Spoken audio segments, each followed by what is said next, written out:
Morfologi buah. Kalau kita lihat dari morfologi buah, di sini jelas sekali gambar buahnya, begitu ya.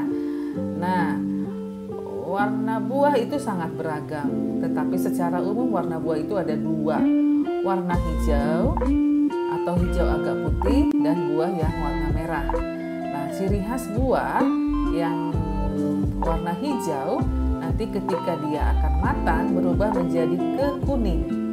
Nah, kalau buahnya warna merah, dia akan berubah menjadi ke kuning, tapi ada sisa-sisa warna merahnya masih kelihatan.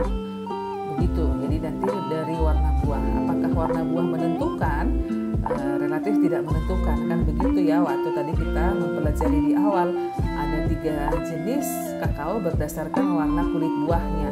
Jadi karena kita sudah masuk di jenis Trinitario, maka warna kulit menjadi bukan ciri khas yang penting untuk menentukan produktivitas. Nah, kalau kita lihat dari morfologi buah itu akan masak setelah berumur 6 bulan. Begitu ya, setelah berumur 6 bulan. Jadi cukup lama waktu dari mulai berbunga sampai dengan waktunya untuk berbuah bisa dipanen.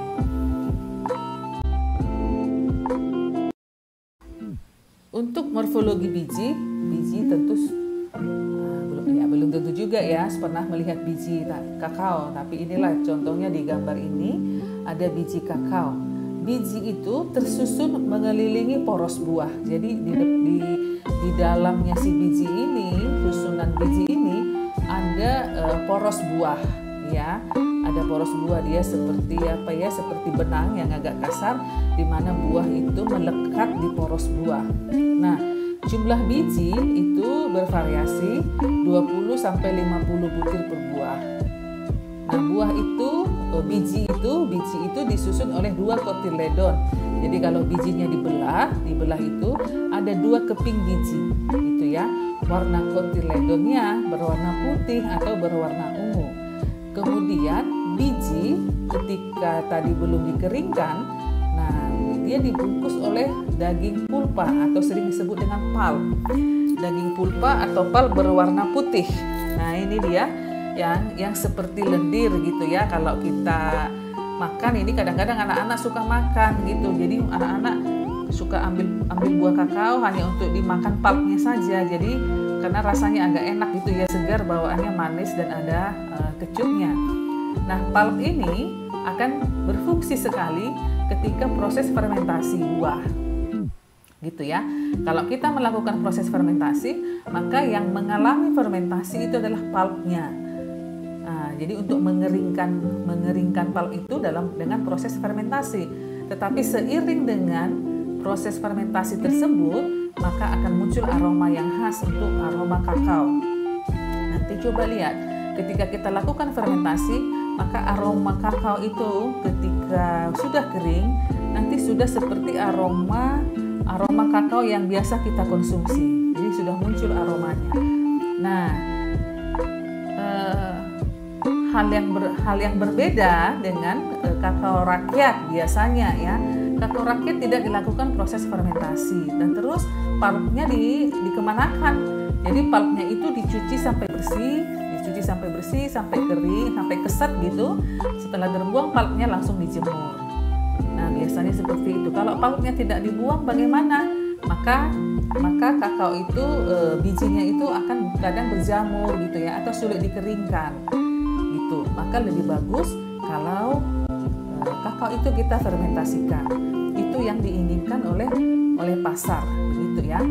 Nah, nanti juga ada kaitannya kalau kita akan menjual produk kita ini kakao kering. Sampai sekarang kita lebih banyak menjual kakao kering dalam bentuk bulk ya, dalam bentuk bulk kiloan atau kemasan besar begitu. Nah, itu kita akan biji-biji tersebut akan diklasifikasikan. Ada biji kelas A, ada biji kelas B, ada kelas C, bahkan ada biji berjamur dan biji pecah. Begitu. Nah, semakin bagus kualitas kakao yang kita hasilkan, maka biasanya harganya akan semakin mahal. Nah, begitu. Tetapi kadang-kadang kenapa petani itu tidak menarik, tidak tertarik untuk menghasilkan kualitas yang bagus? Karena petani itu biasanya harganya sama, dibuat sama tengkulak-tengkulak, sehingga petani tidak mau tahu dengan masalah kualitas ukuran biji dan juga masalah kualitas fermentasi atau tidak fermentasi. Oke, jadi buah biji itu sangat menentukan terhadap harga jual daripada kakao kita, begitu ya. Karena tadi salah satu permasalahan kakao di Indonesia adalah mutu yang kurang. Syarat tumbuh tanaman kakao. Jadi tanaman kakao ini berasal dari hutan hujan tropis. Hutan hujan tropis. Jadi dia akan tumbuh bersama-sama dengan tanaman-tanaman hutan yang lainnya. Nah, karena kakao ini tadi habitusnya tidak terlalu besar, tingginya sekitar kalau kita lihat 7-12 meter tingginya kalau tumbuh berasal dari biji, maka tanaman kakao itu secara alami tumbuh di hutan-hutan tropis itu adalah di bawah daripada pohon-pohon besar. Sehingga secara habitus tanaman kakao itu adalah tanaman yang sudah terbiasa ternaungi, gitu ya. Tanaman yang ternaungi di bawah, tumbuhnya adalah di bawah pohon-pohon yang besar. Nah, sehingga juga tanaman kakao itu masuk dalam kelompok tanaman C3. C3 itu nanti dipelajari dalam siklus fotosintesis. Dia adalah penggolongan tanaman C3. Dia tidak membutuhkan cahaya terlalu banyak seperti di tanaman jagung. Tanaman jagung misalnya tanaman C4, begitu ya. Saya kira sudah dipelajari pada materi fisiologi. Nah, sehingga karena tanaman kakao itu tumbuhnya di tanaman hutan, di bawah pohon-pohon yang besar, maka apabila kita modifikasi, kita tanam tidak di hutan lagi, maka kita harus menanamnya di bawah naungan. Naungannya apa? Maka biasanya naungannya juga adalah pohon-pohon yang besar. Begitu, pohon yang lebih besar dari tanaman kakao tentunya. Kan begitu ya, namanya naungan. Nah, apa yang bisa menjadi tanaman penaung? Tanaman penaung itu nanti bervariasi kalau untuk tanaman penaung. Ada yang menggunakan kelapa, ada yang menggunakan pete Cina, ya, leucaena, pete Cina atau leucaena, ada yang menggunakan durian, ada yang menggunakan kelapa sawit jarang digunakan. Tapi kalau secara konsep memungkinkan untuk digunakan gitu ya. Pinang juga banyak yang menggunakan pinang. Nah, itulah yang biasa digunakan sebagai tanaman penaung. Nah, kemudian tanaman kakao itu tumbuh baik pada 10 derajat lintang utara dan 10 derajat lintang selatan. Tinggi tempatnya lebih kecil dari 800 meter di atas permukaan laut. Curah hujannya cukup tinggi, 1100 sampai 3000. Suhu idealnya 30 derajat Celcius sampai 32 derajat Celcius dan tidak tahan dengan cahaya matahari penuh tadi, sehingga dia membutuhkan naungan.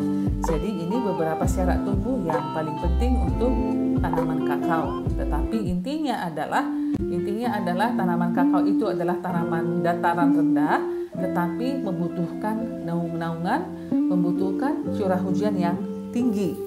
Begitu, karena kan dia berasal di daerah hutan hujan tropis. Gitu ya. Jadi dia butuh curah hujan yang tinggi juga.